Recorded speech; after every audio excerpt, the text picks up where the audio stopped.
It was a hot Saturday afternoon. Bikosh was on a drive with his family to a nearby hill spot called Balagon. He was driving the car while beside him sat his wife Reena. Their little son Samaya was in the back with Bikosh's elder brother, his sister-in-law, and their 2 children. The car was filled with laughter, chatter, and soft music playing from the stereo. As they passed through a scenic road surrounded by trees and hills, the air turned cooler and the view more picturesque.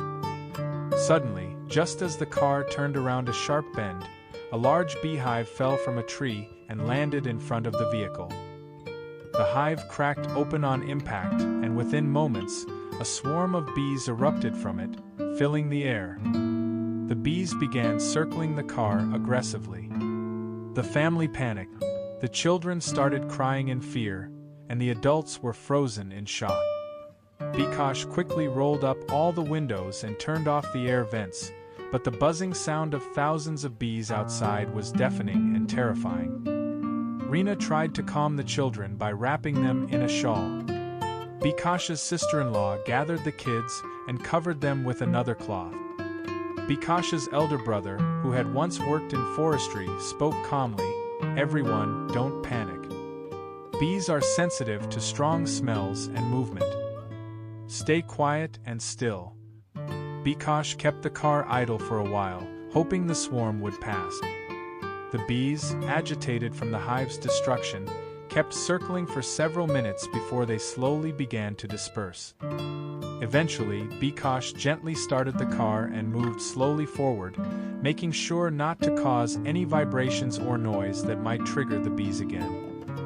A few meters ahead, they saw a broken branch and signs that someone had tried to cut down the very tree from which the hive had fallen. It became clear to them that the hive's fall wasn't natural.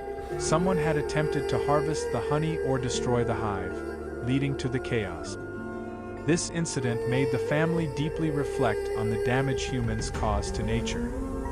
They realized that in our pursuit of pleasure or profit, we often disturb ecosystems and the lives of animals and insects who have every right to be there. The bees were not to blame. They were only defending their home. Once they reached a safe spot, Bikosh and his family took a break to calm down and think. They decided that this incident should not go in vain. It had taught them a lesson, and they wanted to share it with others. When they returned to their village, they started a small awareness campaign titled, "Save the Bees, Save Nature." Bikosh worked with the local school to spread awareness among children, while Reena and her sister-in-law organized women's group meetings to discuss the importance of preserving nature and not disturbing wildlife. Their story inspired the whole village.